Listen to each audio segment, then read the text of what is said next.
I'm Madison Taylor, 25 years old, and I'm sitting alone at my Harvard Business School graduation ceremony, staring at two empty seats where my parents should be.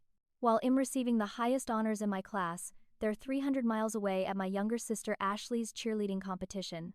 I checked my phone one last time, hoping for a congratulations message that never came, watching other families celebrate their graduates with flowers and proud tears.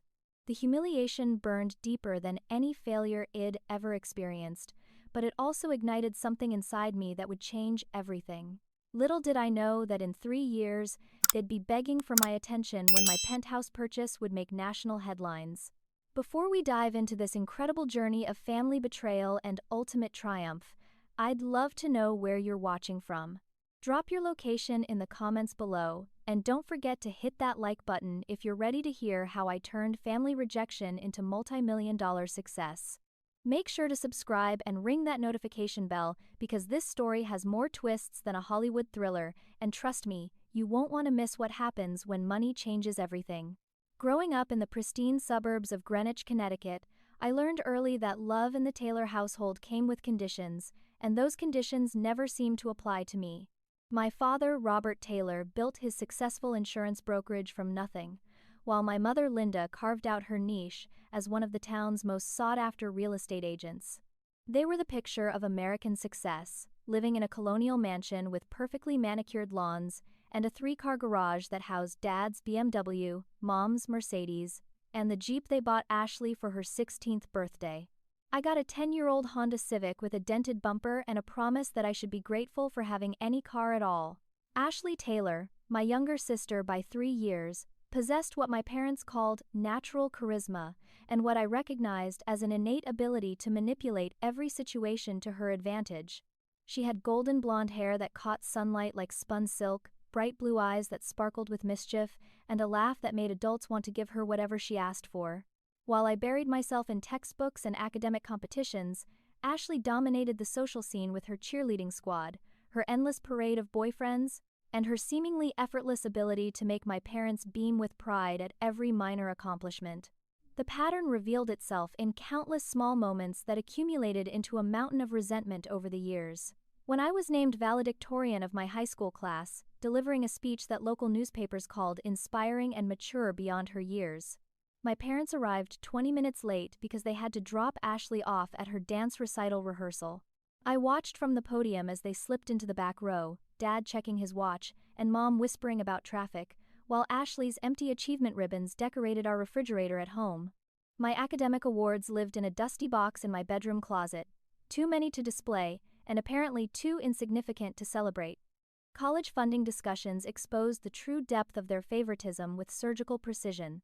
Ashley's communications degree at a state school received full parental funding, complete with sorority dues, spring break trips, and a generous monthly allowance that covered her shopping addiction and social activities. My acceptance to Harvard Business School, ranked #1 in the nation, came with lectures about fiscal responsibility and character-building debt. They provided exactly half of my tuition, forcing me to take out substantial loans for the remainder, while simultaneously paying for Ashley's study abroad semester in Italy, which she spent posting Instagram photos from wine tastings and shopping sprees rather than attending classes. Family photographs throughout our house told the story of their priorities with devastating clarity. Ashley's professional headshots from various pageants and cheerleading competitions dominated the living room mantle, while candid family photos consistently featured me either cropped out entirely or relegated to the far edge of frames. Holiday cards sent to extended family and business associates showcased Ashley's achievements prominently, with my academic honors mentioned as brief afterthoughts, if at all. I learned to position myself strategically during family gatherings, knowing that photographers would naturally gravitate toward Ashley's magnetic presence while treating me as background scenery. The final breaking point came during my graduation week when I announced my decision to accept a prestigious position with Goldman Sachs in their Chicago office. Instead of celebration, I received lectures about abandoning family obligations and moving too far from home. When Ashley's college graduation approached 2 months later, I made my own announcement that I wouldn't be attending due to work commitments and moving preparations. The explosion of anger and guilt manipulation that followed revealed everything I needed to know about my place in their hierarchy. Dad accused me of being selfish and ungrateful, while Mom launched into her favorite speech about family always coming first. Ashley cried dramatically about her sister missing the most important day of her life, conveniently forgetting that she had missed my graduation for a cheerleading competition that she placed third in and forgot about within a week. Their final ultimatum crystallized my decision to prioritize my own future over their toxic expectations. Dad's stern voice echoed through our pristine kitchen as he delivered their judgment with the same tone he used for difficult insurance clients.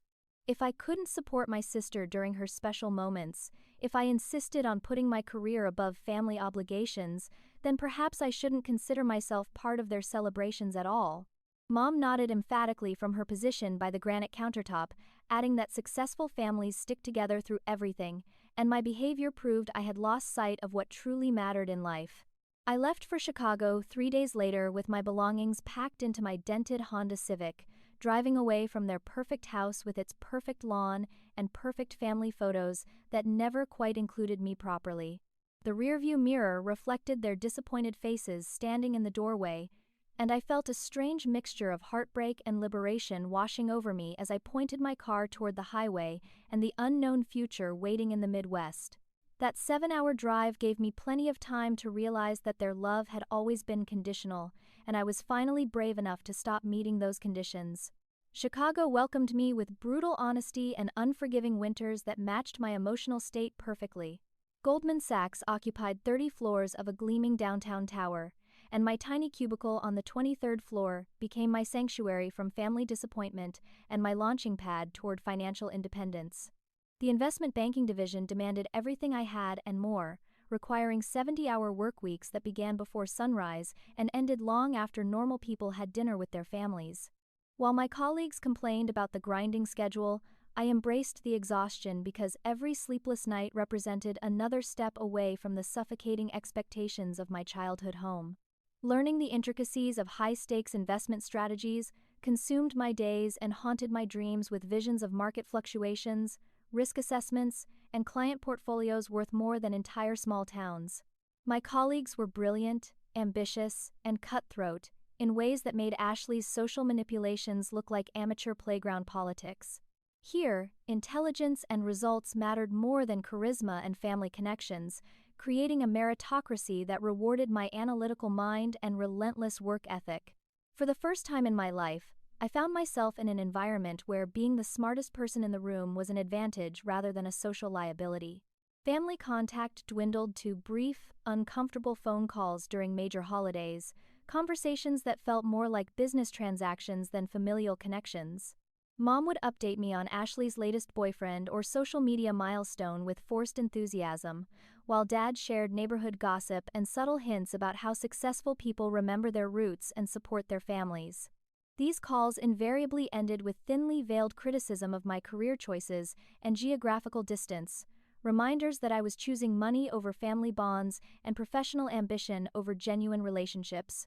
My first major breakthrough came 18 months into my tenure, when I identified an undervalued tech startup developing revolutionary data encryption software. The founders were brilliant computer scientists with zero business acumen, struggling to secure funding despite having created technology that could transform cybersecurity across multiple industries.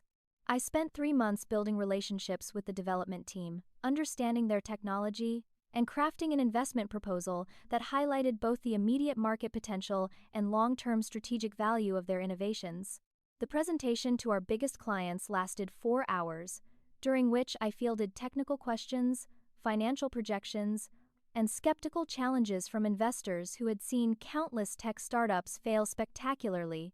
My preparation paid off when we secured $8.7 million in initial funding, with additional commitments totaling nearly $25 million for the next development phase. The startup founders credited my investment strategy with saving their company, while Goldman Sachs partners recognized my ability to identify and nurture emerging market opportunities that other analysts had overlooked completely. This success opened doors to increasingly complex deals and high-profile clients who requested my expertise specifically. My reputation grew within the firm as someone who could bridge the gap between technical innovation and financial viability, a skill set that became increasingly valuable as technology companies dominated market growth. Partnership track discussions began earlier than usual, and my salary increases reflected my growing importance to the firm's emerging markets division. During this period, I formed my first genuine friendship since college with Marcus Chen, a brilliant colleague who shared my work ethic and understood the pressure of exceeding family expectations while building an independent identity. Marcus grew up in San Francisco with parents who expected him to become a doctor or lawyer, making his choice to pursue finance a constant source of family tension. Our late-night conversations over takeout Chinese food and endless cups of coffee created a bond based on mutual understanding and shared ambition rather than family obligations or social convenience. The illusion of distance protecting me from family drama shattered completely when Ashley announced her engagement to Bradley Morrison, the son of Dad's biggest insurance client.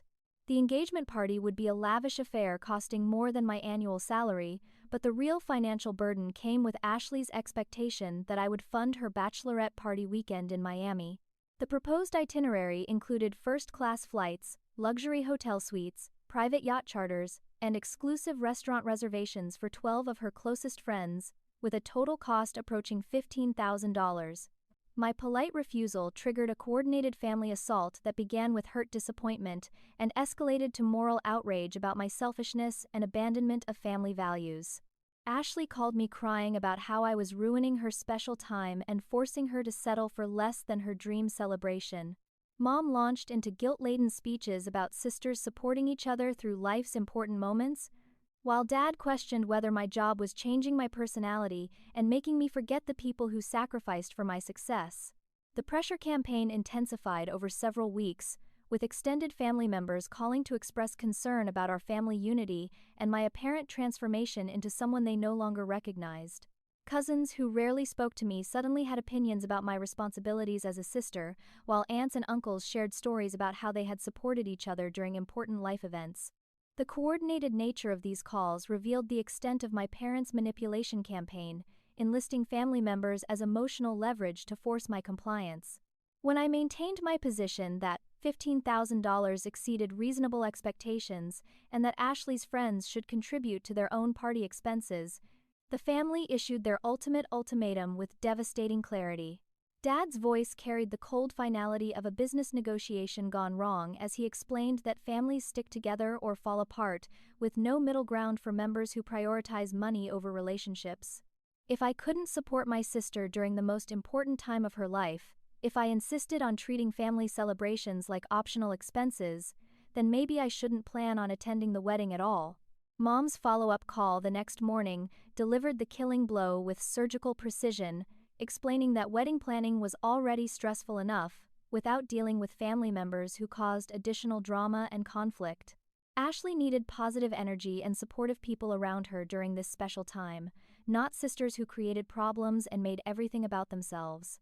Perhaps it would be better for everyone if I simply sent a nice gift and stayed in Chicago until family relationships could heal properly. The decision to skip Ashley's wedding entirely felt like jumping off a cliff, terrifying and liberating simultaneously. I mailed an expensive crystal vase from their registry with a polite note wishing them happiness, then spent the wedding weekend hiking alone in Wisconsin, finding peace in the silence of forest trails, while my family celebrated Ashley's perfect day without me. The complete communication breakdown that followed lasted 8 months, during which holidays passed unmarked and birthdays went unacknowledged, leaving me floating in a strange limbo between independence and isolation. The emergency call came at 2:30 in the morning on a Tuesday, jolting me from deep sleep with the jarring ring of my phone cutting through my Chicago apartment's silence. Mom's voice carried a hysteria I had never heard before, choking out words between sobs about Dad collapsed at home and paramedics rushing him to Greenwich Hospital with suspected heart attack symptoms.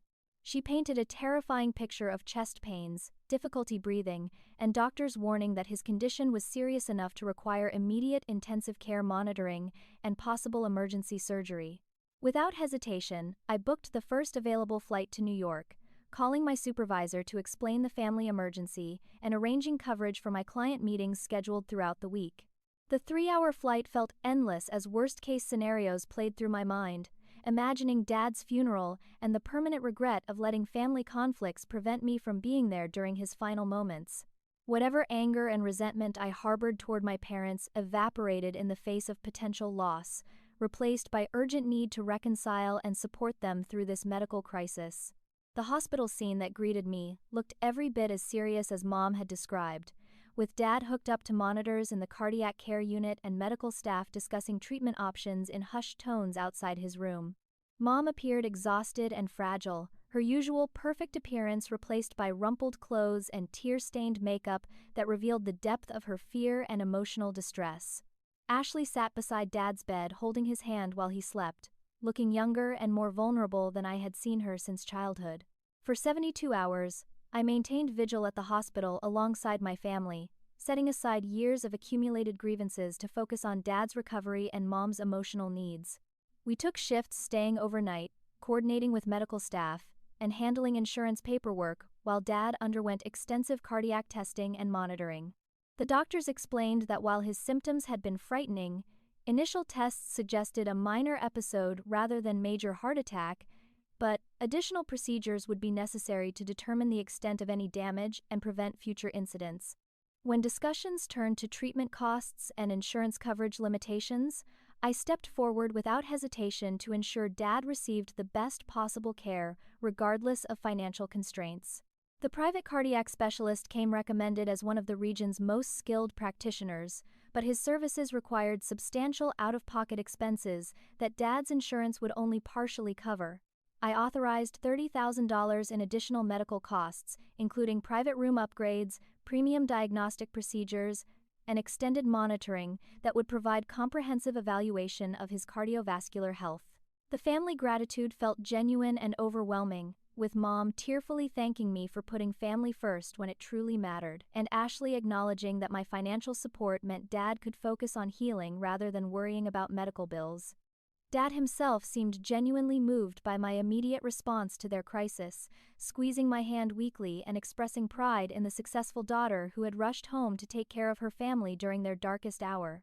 Recovery proceeded smoothly over the following weeks, with Dad's test results revealing minor arterial blockage that responded well to medication and lifestyle changes, rather than requiring surgical intervention. The initial terror gave way to relief and family bonding that felt more authentic than anything we had experienced in years. I extended my stay in Greenwich to help with Dad's transition home and support Mom through the emotional aftermath of nearly losing her husband of 30 years.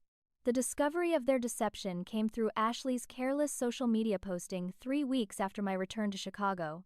Her Instagram stories featured elaborate photos from an upgraded honeymoon suite in the Maldives, complete with private beach access, personal butler service, and luxury amenities that far exceeded her original wedding gift registry requests. The captions celebrated their dream honeymoon upgrade, thanks to family support and tagged location services from a resort that cost more than most people's annual salaries. Confused and concerned about the timing of such extravagant spending so soon after Dad's medical emergency, I called Mom to ask about their financial situation and whether they needed additional help managing medical expenses. Her flustered response and obvious discomfort prompted more direct questions about how Ashley could afford such luxury travel while the family dealt with mounting healthcare costs. The truth emerged slowly and painfully through a series of increasingly uncomfortable conversations that revealed the extent of their manipulation. The $30,000 I had provided for Dad's medical care never went toward his treatment, which insurance had covered more completely than they initially indicated. Instead, my emergency funds had been immediately transferred to Ashley's checking account to pay for honeymoon upgrades that transformed her modest beach vacation into a month-long luxury retreat across multiple 5-star resorts throughout the Indian Ocean. The family had collectively decided that Ashley deserved the honeymoon of her dreams, and since I had missed her wedding due to our conflict, contributing to her romantic getaway represented appropriate compensation for my absence. The justification they offered revealed breathtaking entitlement and complete disregard for my trust and concern. Mom explained that Dad's health scare had reminded them all how precious family time truly was, making Ashley's honeymoon happiness even more important than originally planned. Since I had money available and family should support each other during important life events, using my emergency funds for Ashley's benefit served the greater good of family harmony and celebration. Dad added that successful people have responsibilities to help family members create beautiful memories, and my financial contribution demonstrated my commitment to being a positive family member rather than just a critic. Investigation into their financial manipulation revealed a disturbing pattern spanning nearly 2 years, during which multiple small emergencies had generated requests for my assistance that I had fulfilled without question. Emergency car repairs for Ashley totaling $8,000 had actually funded a shopping spree and spa weekend. Mom's urgent dental work, requiring immediate payment, had coincided suspiciously with Ashley's spring break trip to Cancun. Dad's business cash flow problems during a particularly difficult quarter had resolved themselves immediately after I transferred funds that apparently went directly toward Ashley's sorority formal dress and accompanying accessories. The total amount exceeded $60,000 across various fabricated emergencies and exaggerated financial needs, all carefully timed to exploit my guilt about maintaining distance from family and my natural instinct to help during crisis situations. Each request had been positioned as temporary assistance that would be repaid quickly once immediate problems resolved themselves, but no repayment had ever been offered or even discussed after my funds solved their manufactured crises. Legal consultation about recovering the stolen money provided little hope for meaningful recourse, as family financial manipulation rarely meets the legal standard for fraud when no written agreements exist and the victims voluntarily provided funds. The attorney explained that family court judges typically view such situations as domestic disputes rather than criminal matters, especially when the victims maintain ongoing relationships with the perpetrators and continue providing assistance even after discovering previous deceptions. The decision to cut off all financial assistance felt both necessary and terrifying, severing one of my primary connections to family while protecting myself from future exploitation. I informed my parents through certified letter that all financial support would end immediately and permanently, including emergency funds, gifts, and any assistance with Ashley's future life events or expenses. The letter detailed my knowledge of their systematic deception and made clear that rebuilding trust would require acknowledgement of their wrongdoing and concrete steps toward making amends. Their response exceeded my worst expectations for family cruelty and emotional manipulation. Rather than expressing remorse or attempting reconciliation, they launched a coordinated campaign to turn extended family against me by portraying their financial manipulation as innocent family support while painting me as a cold, calculating daughter who abandoned her family after achieving success. Aunts and uncles received carefully crafted versions of events that emphasized my refusal to help with Dad's medical bills while omitting any mention of the honeymoon fraud or systematic deception. The isolation that followed felt more complete than anything I had experienced during our previous conflicts, as cousins and family friends began treating me with suspicion and disappointment based on my parents' propaganda campaign. Holiday invitations ceased, birthday cards stopped arriving, and social media connections disappeared as extended family chose sides in a conflict they understood only through my parents' manipulative narrative. For the first time, I truly understood that my family viewed me not as a daughter and sister deserving love and respect, but as a financial resource to be exploited and discarded when no longer useful. My professional reputation had become my most valuable asset, built through years of meticulous client relationships, successful investments, and industry recognition that positioned me as one of Goldman Sachs' most promising emerging leaders. When the opportunity arose to manage a portfolio for tech entrepreneur David Kim, whose blockchain ventures had revolutionized digital security protocols across 3 continents, I approached the prospect with the same methodical preparation that had characterized every major success of my career. Kim's net worth exceeded $2 billion, and his decision to entrust portfolio management to any firm represented a career-defining opportunity that could elevate my status within the industry permanently. The preliminary meetings went exceptionally well, with Kim expressing appreciation for my technical understanding of emerging technologies and my proven track record of identifying market opportunities before they reached mainstream investor attention. His portfolio would include cutting-edge investments in artificial intelligence, quantum computing, and biotechnology ventures that required both financial acumen and deep comprehension of technological innovation. The annual management fees alone would exceed $2 million, representing the largest client relationship of my career and potential partnership track acceleration within the firm. During this crucial negotiation period, I began noticing subtle changes in client interactions that initially seemed like coincidental fluctuations in business relationships.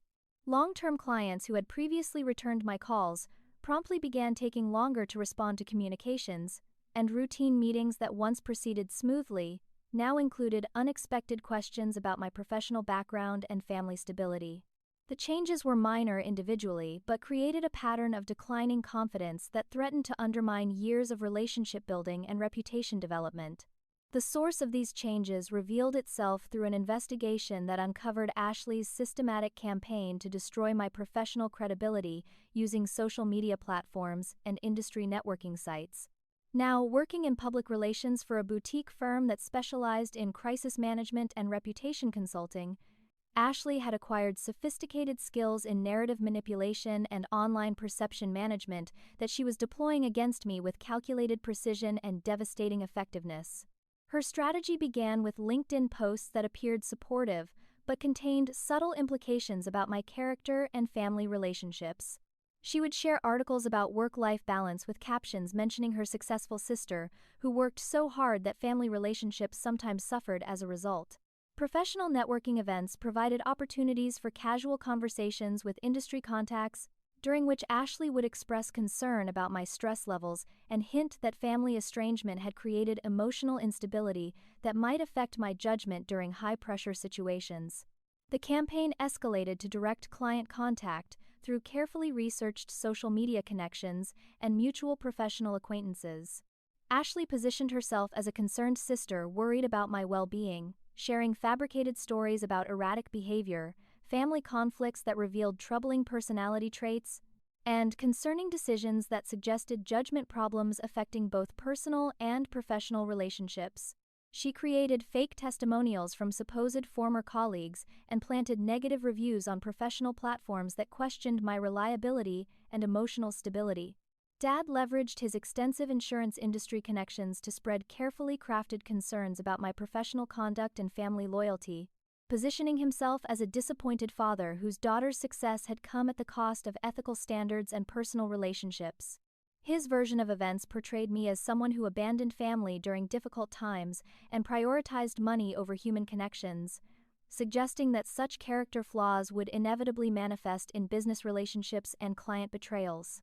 The coordinated assault reached its peak when several major clients began receiving anonymous packages containing printed social media posts, fabricated correspondence, and manipulated financial documents that suggested I had engaged in unethical business practices and family financial exploitation.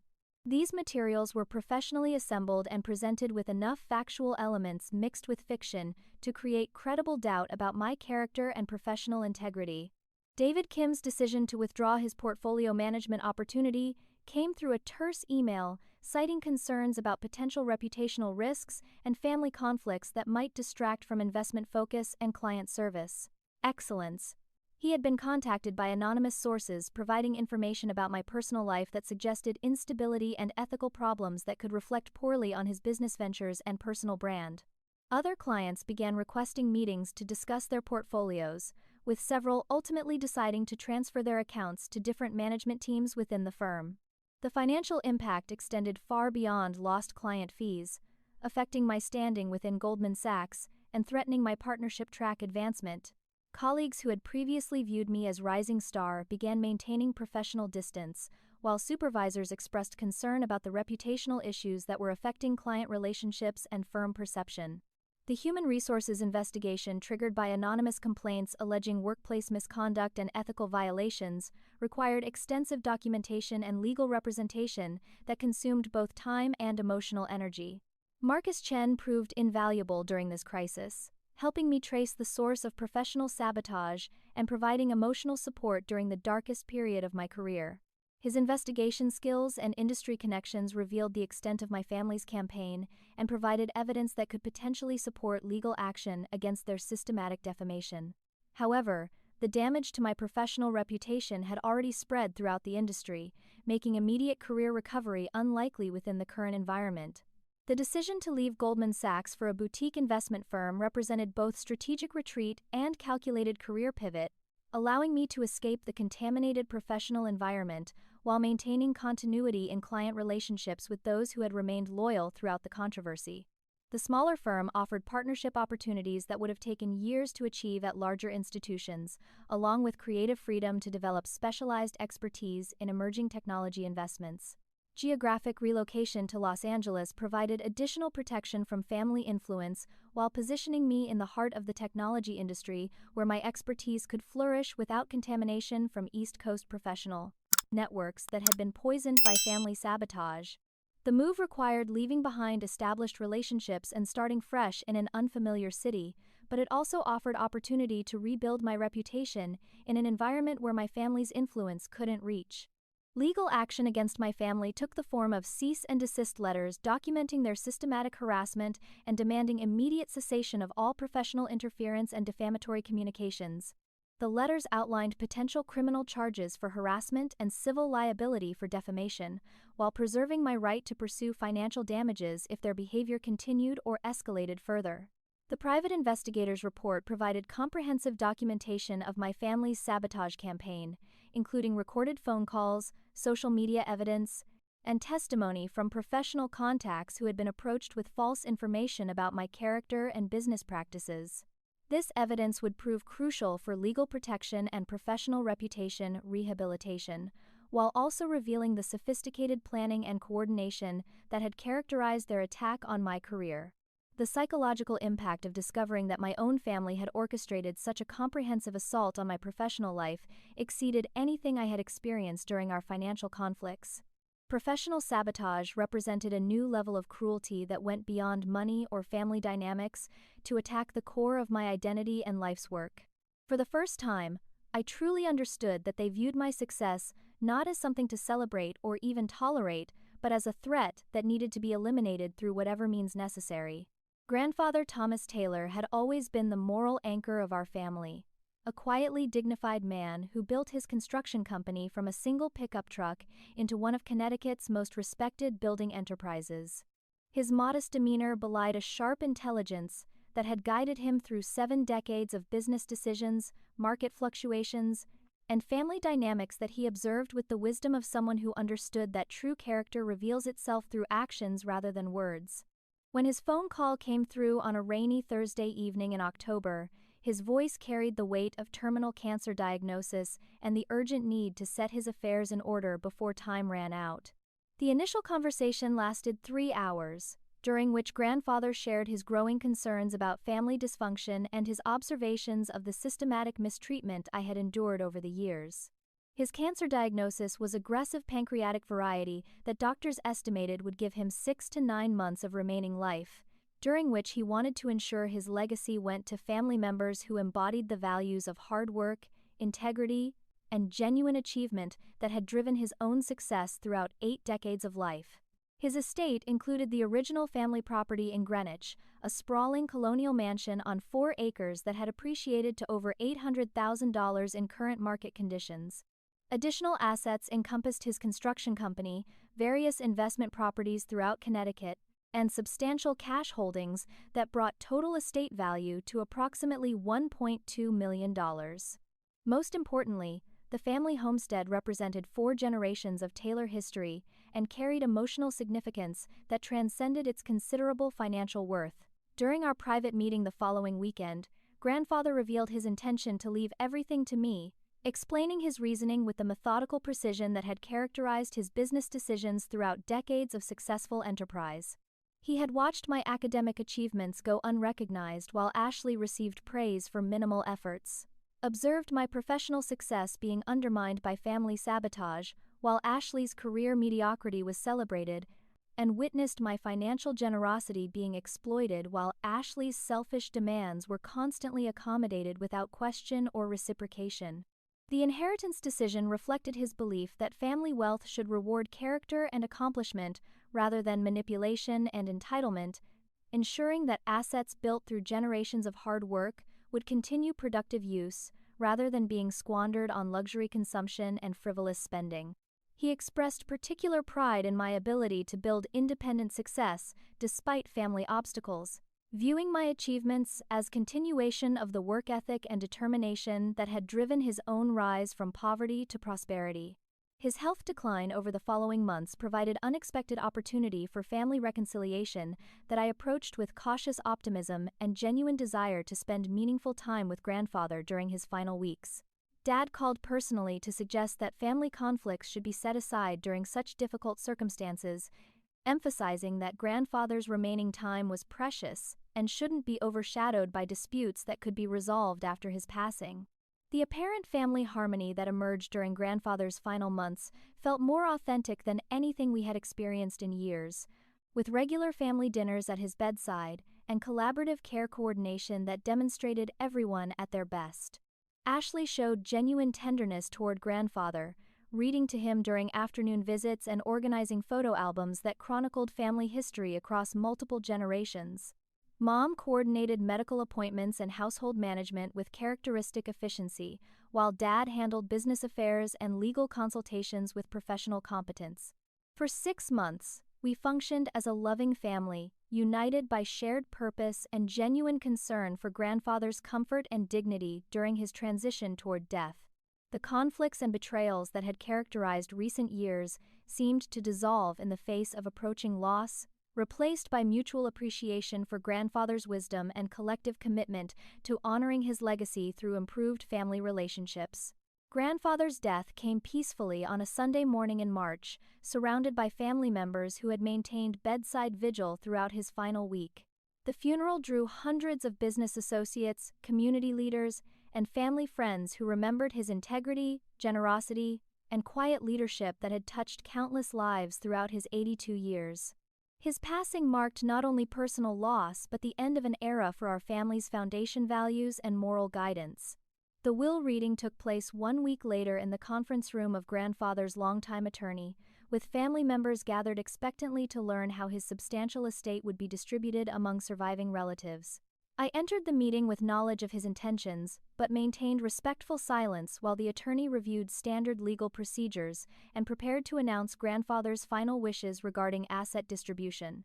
The shock of hearing Ashley's name as primary beneficiary felt like physical assault, leaving me struggling to process the impossibility of what the attorney was reading from legal documents that bore grandfather's signature and official notarization. According to the will dated just 1 week before his death, Ashley would inherit the family homestead, construction company, and majority of liquid assets, while I received token acknowledgement in the form of $5,000 and his personal book collection. The attorney's explanation of last-minute changes made during grandfather's final week revealed the depth of family manipulation that had occurred, while I maintained innocent faith in renewed family bonds and authentic reconciliation. Morphine-induced confusion during his final days had created opportunities for coercive conversations about family unity and inheritance fairness that convinced a dying man to reverse decisions made during months of clear-headed reflection and careful consideration. Ashley's tearful gratitude felt sickeningly familiar as she expressed surprise at grandfather's generosity and promised to honor his memory through responsible stewardship of family assets and continuation of his legacy values. Mom and Dad beamed with pride at their daughter's inheritance while offering consoling words about how grandfather surely intended to recognize both granddaughters, but simply ran out of time to divide assets more equally. Legal investigation into the will's authenticity uncovered evidence of coercion and undue influence that provided grounds for challenging its validity in probate court, though the battle would require substantial financial investment and emotional energy with uncertain prospects for success. Handwriting analysis revealed inconsistencies in grandfather's signature, while medical records documented cognitive impairment during the period when will changes were allegedly made. The 18-month court battle that followed consumed over $200,000 in legal fees, while devastating remaining family relationships and exposing the full extent of manipulation that had characterized grandfather's final week. Testimony from medical staff confirmed that morphine dosages during his final days had created confusion and susceptibility to suggestion that family members had exploited for financial gain. Ashley's legal team painted me as a bitter granddaughter motivated by greed rather than genuine concern for grandfather's wishes, arguing that his final decision reflected clearer understanding of family dynamics and Ashley's superior emotional connection with him during his illness. They presented fabricated evidence of my absence during crucial family moments and constructed narrative, suggesting that my career focus had created distance from grandfather that justified inheritance revision. The court's eventual ruling in my favor vindicated grandfather's original intentions while exposing the fraud that had temporarily diverted his legacy, but legal costs and emotional exhaustion had reduced the inheritance's value to approximately $300,000 after attorney fees and court expenses. Victory felt hollow when measured against the destruction of family relationships and revelation of the depths to which they would sink for financial advantage. Their reaction to the court decision revealed complete absence of remorse or acknowledgement of wrongdoing, with Dad issuing statements about biased judges and legal technicalities overriding family unity. Mom expressed disappointment that I had chosen legal warfare over family harmony, while Ashley claimed victimhood in a situation she had orchestrated through systematic manipulation of a dying man's confused mental state. The inheritance battle's aftermath left me emotionally drained and psychologically prepared for complete family separation, having witnessed their willingness to exploit grandfather's final weeks for financial gain while maintaining facades of loving care and family devotion. The experience revealed that no relationship or principle was sacred enough to prevent their exploitation if money was involved, making clear that permanent separation was necessary for my own protection and peace of mind. Dr. David Rodriguez entered my life during a charity fundraiser for children's literacy programs, where his quiet confidence and genuine passion for helping underserved communities created an immediate connection that transcended the superficial networking that characterized most Los Angeles social events. As a prominent cardiovascular surgeon at Cedars-Sinai Medical Center, David embodied the professional excellence and moral integrity that I had rarely encountered in either family or business relationships, making our developing romance feel like discovering an oasis after years of navigating emotional desert landscapes. Our relationship developed slowly and deliberately over 18 months, built on shared values of hard work, intellectual curiosity, and commitment to making meaningful contributions to society through our respective careers. David's dedication to his patients reminded me of grandfather's service ethic, while his ability to maintain work-life balance demonstrated emotional maturity that contrasted sharply with the dysfunction I had experienced throughout my family relationships. Weekend hiking trips in Malibu, intimate dinners discussing everything from medical ethics to investment strategy, and comfortable silences that spoke of deepening trust created the foundation for what felt like a partnership between equals. His proposal came during a private moment at his family's vineyard in Sonoma, where he spoke about building a life together based on mutual respect, shared goals, and the kind of authentic love that survives challenges and grows stronger through adversity. The engagement ring he designed reflected his understanding of my personality perfectly, featuring a simple but elegant solitaire setting that emphasized the diamond's natural beauty without ostentatious display or unnecessary complexity. My family's discovery of our relationship came through their systematic monitoring of my social media presence and professional networking activities, a surveillance operation I had underestimated in its scope and sophistication. Despite privacy settings and minimal online presence, Ashley's public relations expertise enabled her to piece together information about David's identity, professional background, and family connections that provided ammunition for their next campaign of personal destruction. The attack began subtly with Mom's research into David's background, utilizing her real estate industry connections to gather information about his property ownership, financial status, and previous relationships. She discovered that David had been briefly married during his medical residency 10 years earlier, a relationship that ended amicably when career pressures and geographic separation proved incompatible with maintaining emotional intimacy and shared life goals. Mom's contact with David's ex-wife represented a new level of family interference that violated every boundary of appropriate behavior and demonstrated their commitment to destroying my happiness through whatever means necessary. Using her professional persona as a concerned friend of the family, Mom reached out to Dr. Sarah Martinez under the pretense of seeking information about David's character and relationship history before her daughter became too emotionally invested in someone with potential red flags or compatibility issues.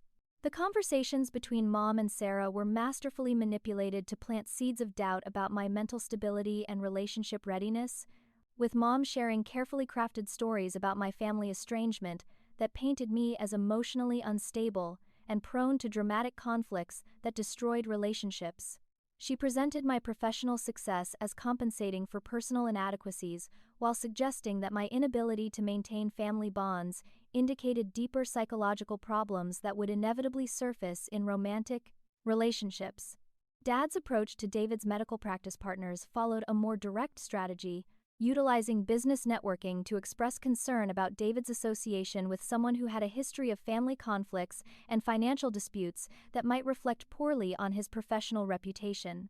He positioned himself as a worried father, trying to protect his daughter, while expressing concern that David might not understand the full extent of family problems that could eventually affect his career and personal standing within the problems. Medical community. Ashley's creation of fake dating profiles using my photographs represented the most sophisticated and damaging element of their sabotage campaign, generating fabricated scenarios that suggested I was maintaining multiple romantic relationships while engaged to David. These profiles appeared on various dating applications and social networking sites, complete with detailed personal information and suggestive messages that created evidence of infidelity and deception that could be discovered by anyone investigating my background or online presence. The anonymous messages David began receiving followed a carefully orchestrated escalation designed to create maximum doubt about my character while avoiding direct confrontation that might reveal their source. Initial messages expressed concern about my financial stability and family relationships, suggesting that engaged couples should discuss such important issues before making permanent commitments. Later communications included fabricated evidence of secret debts, gambling problems, and financial irresponsibility that painted me as someone who hid important information from romantic partners. David's growing suspicion manifested in subtle changes to our relationship dynamic that I initially attributed to wedding planning, stress, and the natural anxiety that accompanies major life transitions. He began asking probing questions about my family relationships and financial management, expressing concern about meeting my parents and understanding the family dynamics that would become part of his life through marriage. His requests for detailed financial disclosure felt reasonable given our engagement, but carried underlying tension that suggested external influence rather than natural relationship development. My attempts to explain family dysfunction and provide context for our estrangement were undermined by the sophisticated narrative my family had constructed through multiple channels of communication with people in David's personal and professional circles. Every explanation I offered seemed to confirm rather than refute the concerns he had been hearing from various sources, creating a situation where my honesty about family problems appeared to validate their accusations rather than providing clarity about the real situation. Ashley's direct contact with David represented the final assault in their campaign to destroy my engagement and personal happiness. Positioning herself as a concerned sister who had been excluded from wedding planning due to family conflicts, she shared fabricated stories about my history of stealing from family members, manipulating relatives for financial gain, and abandoning family during medical emergencies. Her presentation was masterfully crafted to appear reluctant and painful, as if she was betraying family loyalty to protect David from making a terrible mistake. The evidence Ashley provided included manipulated financial documents, fabricated correspondence, and doctored photographs that supported her narrative of my greed and family exploitation. She presented herself as someone who loved her sister, but couldn't stand by while an innocent man was deceived into marriage with someone who had a pattern of financial manipulation and emotional abuse toward family members. David's decision to end our engagement came through a conversation that revealed the devastating effectiveness of my family's sabotage campaign and the impossibility of competing against their coordinated lies when supported by fabricated evidence and multiple corroborating sources. He expressed genuine pain about discovering what he believed to be my true character, explaining that the person he had fallen in love with seemed to be a carefully constructed facade, hiding someone capable of profound deception and family cruelty. His relief at discovering my supposed deception before marriage was mixed with anger about the time and emotional investment he had wasted on someone who had systematically lied about fundamental aspects of her character and background. The engagement ring's return came with a letter expressing disappointment and hurt that someone he had trusted completely could maintain such elaborate deceptions while planning a future together. The complete emotional breakdown that followed David's departure felt like dying while remaining physically alive, as if every foundation of identity and self-worth had been systematically destroyed by people who claimed to love me while working tirelessly to ensure my unhappiness. For the first time in my adult life, I seriously considered giving up entirely, abandoning the struggle to build independent success and meaningful relationships in the face of family determination to destroy everything good in my life.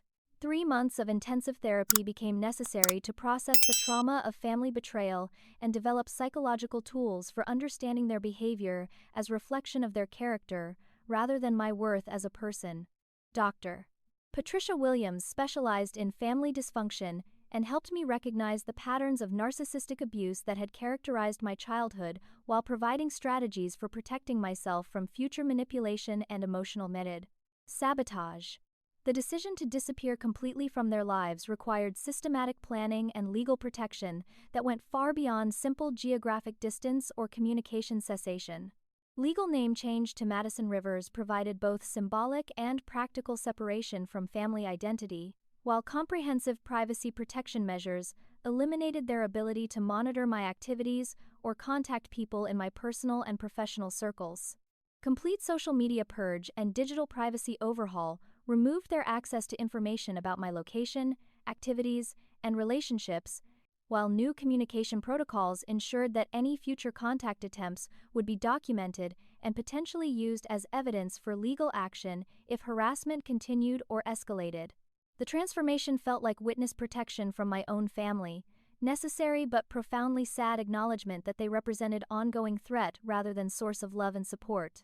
The rebirth as Madison Rivers began in a downtown Los Angeles office space that measured barely 400 square feet, but represented unlimited potential for building something entirely my own. Rivers Investment Group started with my personal savings, hard-earned expertise, and burning determination to prove that success built on merit and integrity could triumph over family sabotage and systematic undermining. The boutique firm's focus on emerging technology investments positioned me at the forefront of market trends that larger institutions were too risk-averse to pursue aggressively. Cryptocurrency and blockchain technology represented the perfect intersection of my analytical skills and appetite for calculated risks that traditional investment firms viewed with skepticism bordering on hostility. While established financiers dismissed digital currencies as speculative bubbles destined for collapse, I recognized the revolutionary potential of decentralized financial systems and invested thousands of hours learning the technical foundations that supported this emerging market ecosystem.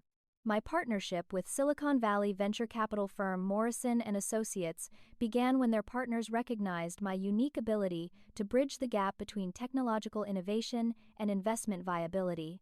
Their portfolio companies needed someone who understood both the technical complexities of blockchain development and the financial modeling required to attract institutional investors and achieve sustainable growth trajectories. The first major breakthrough came through early investment in a blockchain security company developing quantum-resistant encryption protocols that could protect digital assets from future computing advances.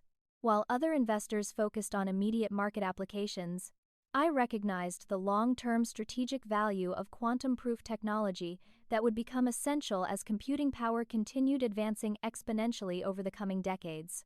The 8 to 100% return on that initial investment within 24 months established my reputation within Silicon Valley's tight-knit community of technology entrepreneurs and early-stage investors. Success bred additional opportunities, as cryptocurrency startups sought investment partners who understood their technology and could provide strategic guidance for navigating regulatory challenges and market volatility. Building my network of ultra-wealthy clients required meticulous relationship development and consistent demonstration of expertise that separated Rivers Investment Group from countless other boutique firms competing for attention in supplied, saturated markets. Tech entrepreneurs who had achieved massive success through initial public offerings and acquisition deals sought investment partners who could preserve and grow their wealth through sophisticated strategies unavailable through traditional financial institutions. The acquisition of smaller competitor firms followed strategic planning designed to expand my capabilities while eliminating potential threats to market position and client relationships. Each acquisition brought specialized expertise, established client relationships, and geographic reach that accelerated Rivers Investment Group's growth beyond what organic expansion could achieve within similar timeframes. Personal brand development as the mystery investor began organically when financial media outlets recognized my success but struggled to obtain detailed information about my background or investment strategies. The air of exclusivity and privacy that surrounded my identity created intrigue that attracted high-net-worth clients seeking investment partners who prioritized discretion and results over publicity and self-promotion. My calculated series of high-risk, high-reward investments consistently generated returns that defied market expectations and established track record of identifying opportunities before they reached mainstream investor attention. Early positions in artificial intelligence startups, quantum computing research companies, and biotechnology ventures created portfolio diversity that provided stability while pursuing aggressive growth strategies. The investment in neural interface technology proved particularly prescient when brain-computer connection devices transitioned from science fiction concepts to practical medical applications with massive commercial potential. My early funding of research teams developing treatment protocols for paralysis and neurological disorders positioned Rivers Investment Group at the forefront of a market that would eventually exceed $50 billion in annual revenue. Personal net worth reaching $28 million by my 31st birthday represented vindication of every decision to prioritize merit over family approval and professional excellence over social acceptance. The financial independence provided freedom from external pressure while creating resources for pursuing investment opportunities based purely on their potential rather than safe conventional wisdom. Strategic planning for maximum public visibility began months before the Manhattan Penthouse purchase, with careful consideration of media outlets most likely to cover luxury real estate transactions and lifestyle stories about successful young entrepreneurs. The timing coincided with broader market interest in cryptocurrency millionaires and technology industry wealth creation that provided perfect context for generating substantial media coverage. The Manhattan Penthouse selection prioritized visibility and symbolic value over practical considerations, choosing a property guaranteed to generate media attention while representing the lifestyle success that my family had always claimed was impossible for someone who prioritized career over family relationships.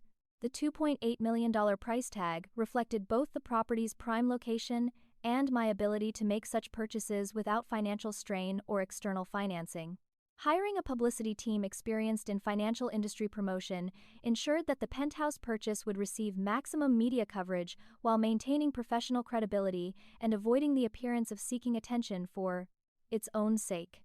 The strategy positioned the purchase as natural outcome of investment success rather than ostentatious display, emphasizing the business achievement underlying the lifestyle upgrade. Anonymous tips to financial journalists about the young female mogul's lifestyle provided additional media coverage while maintaining the mystery persona that had become central to Rivers Investment Group's brand identity.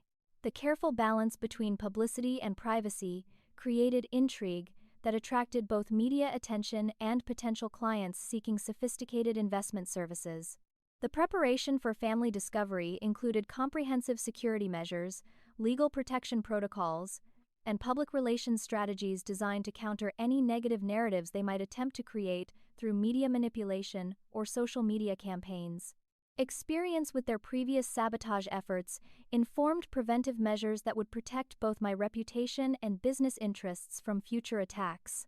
Anticipation of their inevitable reaction mixed excitement with apprehension, as I recognized that media coverage would shatter the protective anonymity that had shielded me from family interference for 3 years. However, the financial independence and professional success I had achieved provided resources for defending against their attacks while demonstrating the ultimate futility of their efforts to prevent my success and happiness. The Forbes article appeared on a Tuesday morning with the headline, "The Millennial Millionaire: How Madison Rivers Built Tech Empire from Scratch," accompanied by professional photographs that captured both my success and the confidence that came from building something meaningful through pure determination and skill. The 3,000-word feature detailed my investment philosophy, major portfolio successes, and vision for future technology trends while maintaining the air of mystery that had become central to my public persona and business brand. Wall Street Journal's real estate section followed 2 days later with an 8-page spread showcasing the Manhattan penthouse purchase, complete with interior photographs that highlighted the property's luxury amenities and spectacular city views. The article positioned the purchase within context of rising cryptocurrency wealth and young entrepreneurs transforming traditional investment landscapes through innovative approaches to emerging markets and technological innovation. CNN's primetime interview about women in finance and investment strategies reached millions of viewers while providing platform for discussing broader issues of gender equality, professional advancement, and breaking barriers in traditionally male-dominated industries. The segment's focus on overcoming obstacles and building success through merit resonated with audiences, while avoiding specific details about family relationships or personal struggles that had characterized my journey. The viral TikTok phenomenon began organically when young entrepreneurs began analyzing my success story and creating content that examined investment strategies, business development techniques, and wealth-building approaches that could be applied by their followers.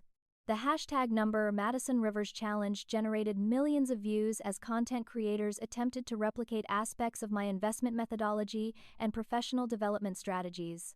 My family's discovery came through multiple media outlets simultaneously, ensuring that they couldn't remain unaware of my transformation or continue believing their sabotage had permanently damaged my prospects for success and happiness.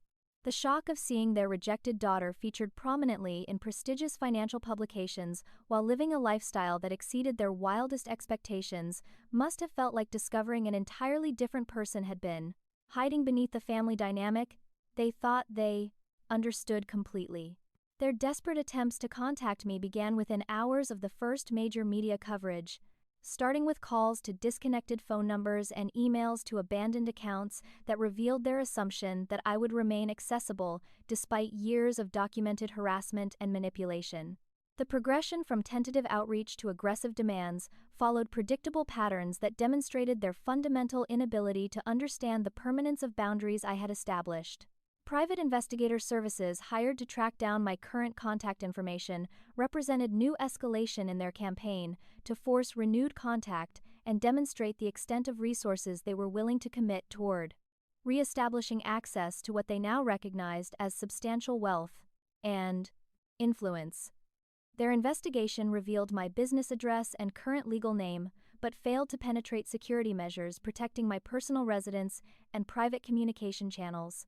Ashley's social media transformation occurred overnight as she began posting nostalgic content about family bonds and sibling relationships, sharing childhood photographs that portrayed loving family dynamics, while claiming pride in her sister's achievements and expressing regret about temporary estrangement that could be healed through open communication and mutual forgiveness. The revisionist history ignored years of sabotage while positioning current separation as mutual misunderstanding rather than consequence of systematic abuse.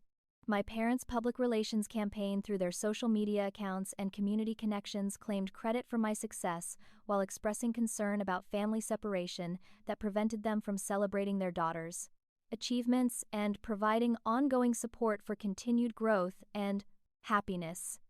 Their narrative emphasized family values and parental sacrifice that had enabled my education and early career development. Extended family members who had previously supported my parents' version of events began reaching out through mutual connections and professional networks, expressing surprise about my success and desire to reestablish relationships that had been damaged by miscommunication and family conflicts they claimed to never fully understand.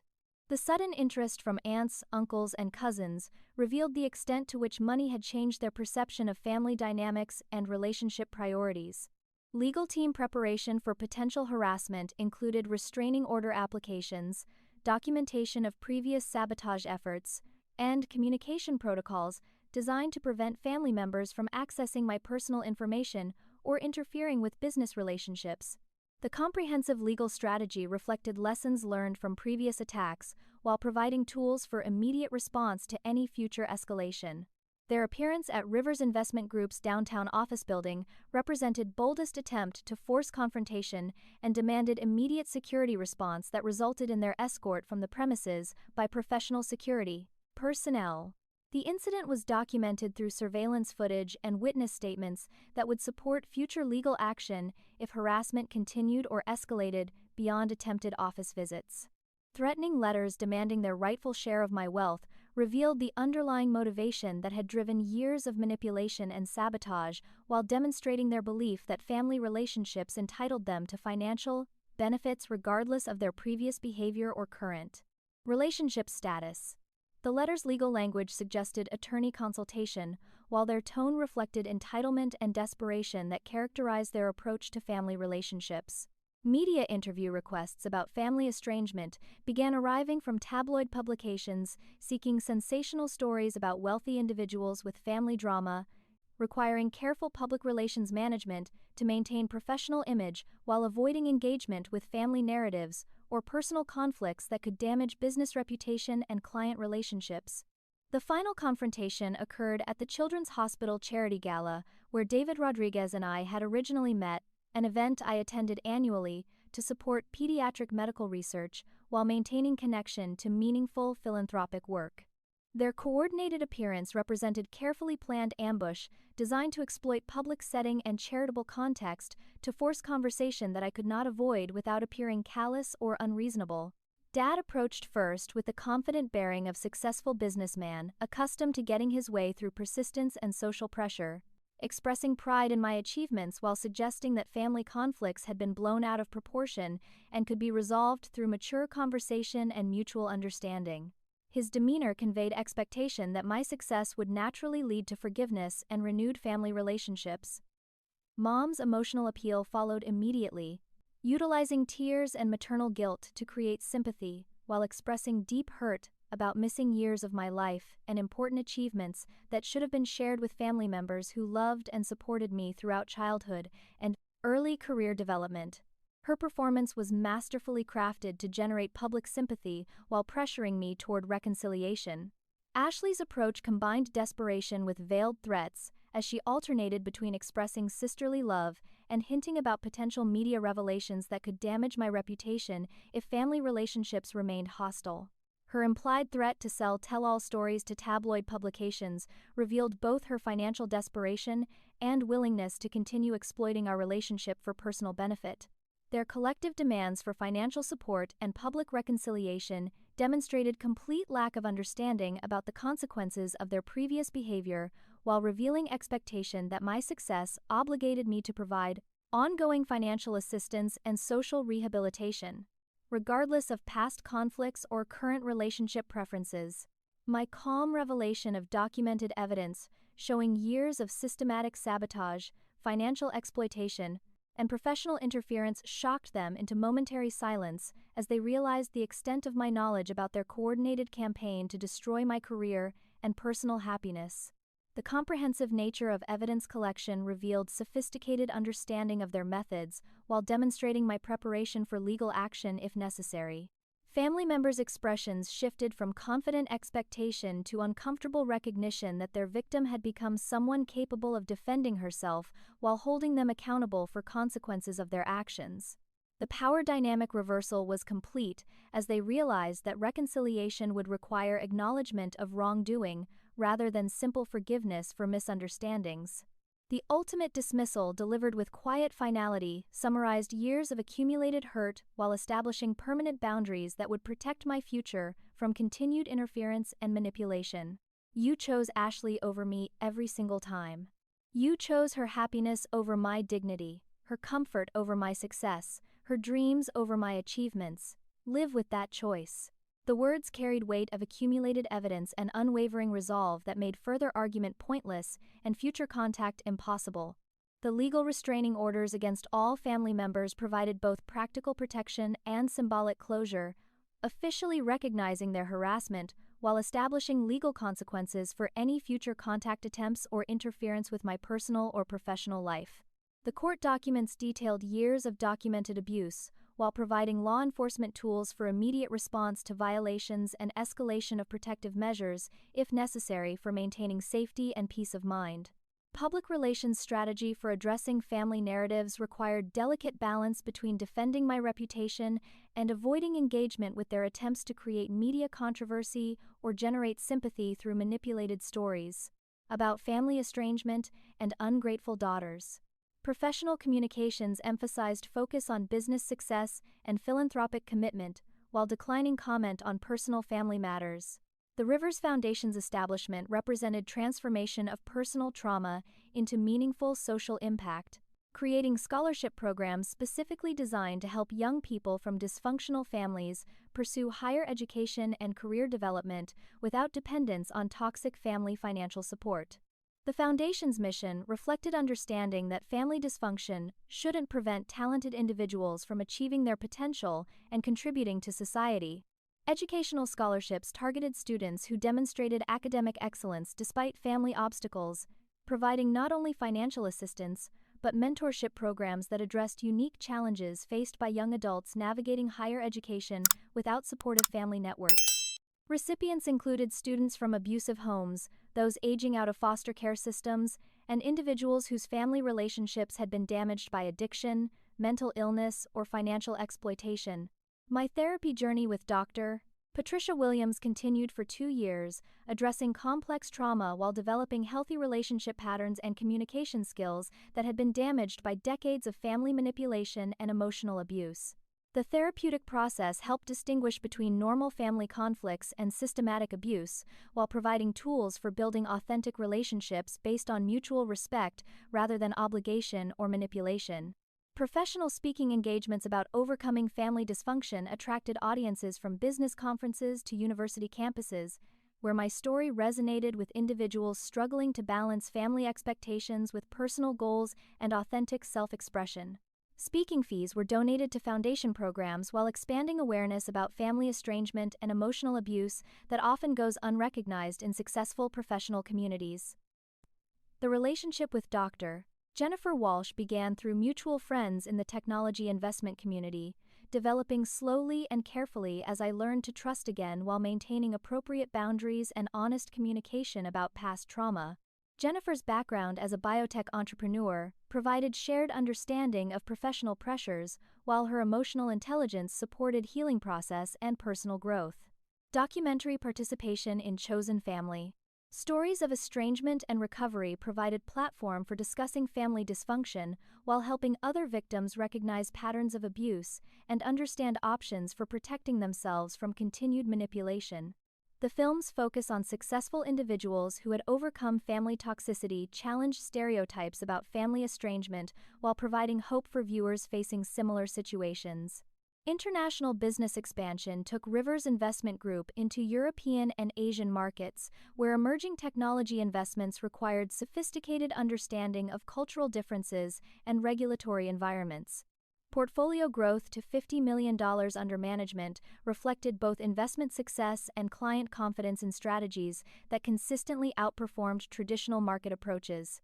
Personal growth through extensive therapy and conscious relationship building enabled development of authentic friendships and romantic partnership based on mutual respect rather than family-conditioned patterns of manipulation and emotional exploitation.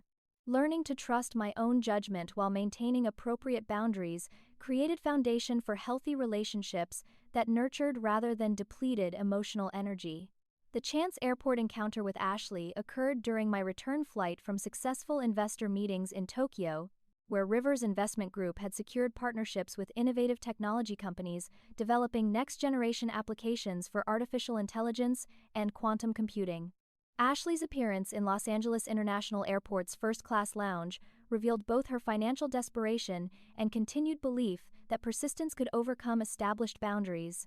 Her desperate plea for money amid mounting credit card debt and failed business ventures provided opportunity to observe the consequences of entitled thinking and manipulative relationship patterns that had characterized our family dynamics throughout our lives. Ashley's assumption that family connection entitled her to financial assistance despite years of deliberate sabotage revealed complete lack of self-awareness about consequences of her actions. My peaceful response offering business card for entry-level position applications at Rivers Investment Group demonstrated commitment to merit-based relationships while providing opportunity for Ashley to earn rather than demand. Financial assistance. The offer required acknowledgement of past behavior and willingness to work within professional boundaries that would prevent manipulation while enabling potential rehabilitation if genuine change occurred. My parents' aging and health struggles with dad's second heart attack and mom's breast cancer diagnosis provided test of my commitment to no-contact boundaries when faced with genuine medical emergencies rather than fabricated family crises. The decision to maintain separation despite natural empathy for their suffering reflected hard-learned wisdom about manipulation patterns and protection of emotional well-being. Private investigation confirmed that health crises were genuine rather than manufactured emergencies designed to exploit my compassion and force renewed contact, but this knowledge reinforced rather than undermined my decision to maintain boundaries that protected my peace of mind and prevented reopening wounds that had required years to heal properly. Final life philosophy crystallized around understanding that family consists of people who consistently support rather than undermine success, celebrate rather than sabotage achievements, and prioritize well-being over personal benefit. The distinction between biological relatives and chosen family became central to building authentic relationships that nurtured growth rather than demanding sacrifice of integrity or self-worth. Reflection on my Harvard graduation day 3 years earlier versus current success revealed the complete transformation that had occurred through commitment to merit over manipulation and authentic relationships over biological obligation. The empty seats that once represented abandonment and humiliation now symbolized freedom from toxic expectations and opportunity to build success on personal terms rather than family approval. The mentorship relationship with Maria Santos, my foundation's first scholarship recipient, provided daily reminder of my mission's importance and opportunity to break cycles of family dysfunction through education and financial independence. Mariah's background of family financial exploitation and emotional manipulation mirrored my own experiences, while her determination and academic excellence demonstrated potential that deserved support and encouragement. Speaking with Maria about her goals and challenges while providing guidance for navigating higher education without family support created a sense of purpose that transcended personal success and financial achievement. Her gratitude for opportunities that would enable escape from toxic family dynamics reflected impact that extended far beyond individual transformation to affect future generations and community development. The closing wisdom about breaking cycles of family toxicity through education and authentic relationship building became central message of foundation work and public speaking, while providing framework for helping others recognize manipulation patterns and develop tools for protecting themselves. From emotional abuse disguised as family loyalty, legacy focus on helping others achieve independence from dysfunctional family systems through education, professional development, and emotional support created meaning that transformed personal trauma into social contribution while ensuring that suffering experienced through family dysfunction would generate positive impact for future generations facing similar challenges. Ultimate peace with decisions prioritizing self-worth over family approval reflected years of therapeutic work and successful relationship building that proved authentic love and support were possible through chosen family connections, rather than biological obligation. Understanding that healthy relationships enhance rather than diminish individual potential became foundation for all future personal and professional interactions. The final understanding that true family celebrates rather than sabotages success provided framework for evaluating relationships and maintaining boundaries that protect emotional well-being while enabling continued growth and achievement. The transformation from victim of family manipulation to empowered individual capable of helping others escape similar situations represented completion of healing journey and beginning of legacy that would outlast any temporary conflicts or personal achievements. Looking back at that lonely graduation day and forward to the foundation's impact on future scholarship recipients, I realized that my family's rejection had been the greatest gift they could have given me.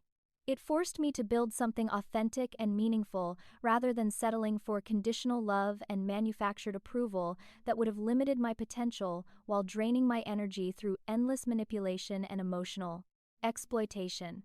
What started as the most humiliating day of my life became the catalyst for creating a legacy of independence, achievement, and service that will help others break free from toxic family cycles for generations to come.